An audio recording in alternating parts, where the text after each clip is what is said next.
और हमें विश्वास है कि पिछले 2 दिनों में इस अतुल्य संगम का एहसास आपको जरूर हुआ होगा। एक लोकतंत्र में असली ताकत लोक माने जनता होती है, और वैसे ही किसी भी व्यक्ति की पहचान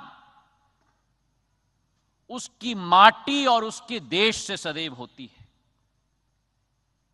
भारत के संदर्भ में एक पुरानी कहावत है, there is an age old adage that you can take an Indian out of India, but you can never take India out of any Indian. और भारत का कोई भी सपूत, कोई भी पुत्र पुत्री विश्व के किसी भी कोने में रहे हों, वो भारत का सपूत पुत्र पुत्री कभी भी भारतीयता से जुदा नहीं हो सकता। और इसी सोच और विचार को भांपकर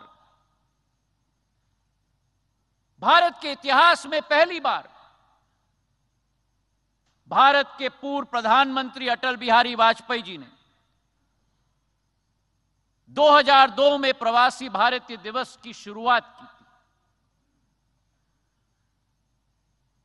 और उस समय से जब प्रवासी भारतीयों का एक अहम भूमिका रही, 1998 में जब भारत ने पहली बार पोखरण में परमाणु ब्लास्ट किए थे, और उस समय में जो अनेक देशों ने भारत के विरुद्ध सैंक्शन किए थे, अगर विश्व स्तर पर वो रुख बदलने का कार्य किसी ने किया था भारत के प्रति, तो हमारे प्रवासी भारतीयों ने जग जग में देश देश में किया था।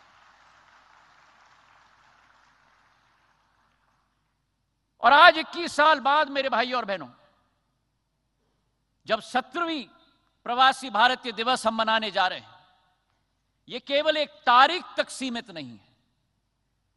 It is not limited to an event, it is not limited to a date. लेकिन 2014 से जब से प्रधानमंत्री नरेंद्र मोदी जी ने कार्यभार संभाला है, इसी संबंध को एक वैश्विक और एक नई सोच और विचारधारा और एक नई रिश्ता और एक नई रूप देने के लिए संकल्पित रूप से उन्होंने कार्य किया है। और एक सेतु का स्थान हमारे प्रवासी भारतीयों को सशक्त करने के लिए उनकी अहमियत और उनकी कोशिश और उनकी पूर्ण कोशिश रही। और इसके आधार पर जब हम आज देखें कि भारत का छाप हमारे प्रवासी भारतीयों ने कहां नहीं छोड़ा है,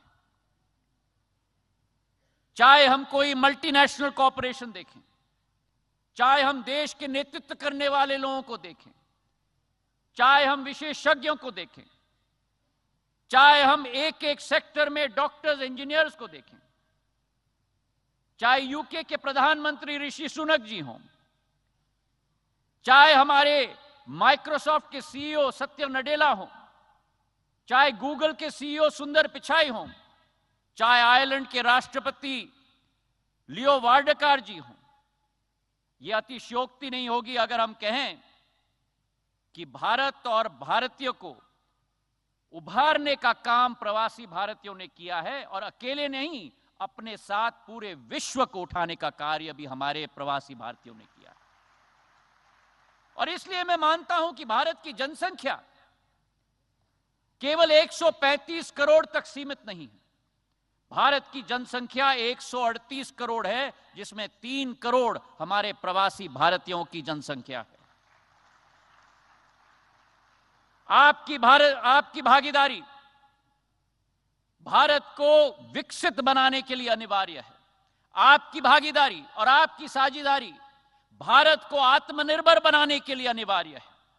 और इसी दृश्य के पीछे एक शिल्पकार अगर रहा है इस देश में, तो प्रधानमंत्री नरेंद्र मोदी जी हैं, जिन्होंने अपनी सोच और विचारधारा के साथ और विदेश नीति जयशंकर जी के साथ सारे देशों के साथ कूटनीतिक संबंधों के साथ बनाकर हमारे प्रवासी भारतीयों को एक नया सम्मान का स्थान बनाने का संकल्प लिया है।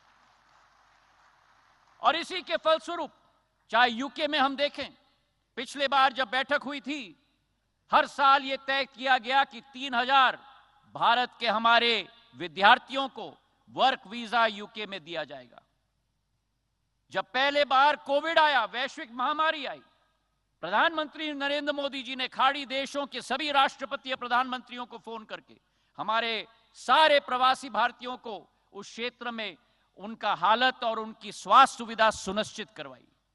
और अभी जब यूक्रेन और रूस के बीच में लड़ाई हुई, प्रधानमंत्री ने ऑपरेशन गंगा के आधार पर 23,000 प्रवासी हमारे स्टूडेंट्स को वापस घर लाने की पहल लगाकर उनको संगठित और सुरक्षित रूप से घर लाने का कार्य किया। तो इसलिए मेरे भाई और बहनों, हमारे प्रवासी भारतीयों का सुरक्षा, उनकी सहूलियत और उनकी समृद्धि, ये 3 पॉइंटेड कार्यक्रम प्रधानमंत्री नरेंद्र मोदी जी की है। भले हमारे प्रवासी भाई और बहन देश में न रह रहे हों, लेकिन प्रधानमंत्री नरेंद्र मोदी जी की और उनकी सरकार के दिल में सदैव रहते हैं, ये विश्वास आपको हम दिलाना चाहते हैं। सदैव हमारे प्रवासी भारतीयों ने भारत का सहयोग किया है, भारत के विकास में सहयोग दिया है। 1991 में जब इकोनॉमिक क्राइसिस पूरे विश्व में आई थी, उस समय जो रेमिटेंस देश में एक एक प्रवासी भारतीय ने भेजा था, आज हमारे जीडीपी का भाग का 3.5% हो चुका है।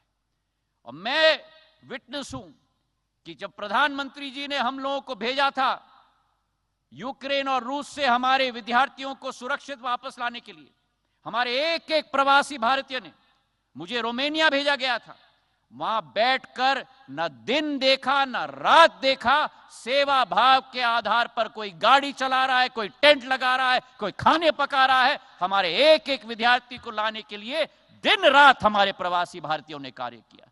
तो आज आप सबको मैं प्रणाम करता हूं और आपको मैं सलाम करता हूं। आज के दिवस पर प्रधानमंत्री जी की सोच और विचारधारा है, और विश्व में यह ऐलान हो चुका है कि भारत के बिना विश्व आगे नहीं बढ़ सकता।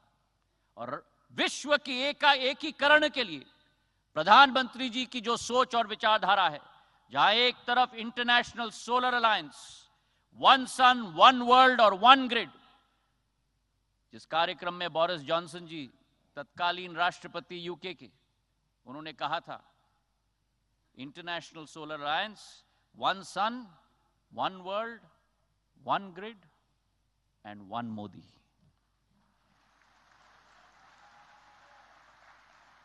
जिस प्रधानमंत्री जी ने इस वर्ष G20 की अध्यक्षता भारत कर रहा है, आजादी के अमृत महोत्सव के वर्ष में भारत आज विश्व पटल पर उजागर हो रहा है मेरे भाई और बहनों। और वो G20 की अध्यक्षता किस सोच और विचारधारा के साथ?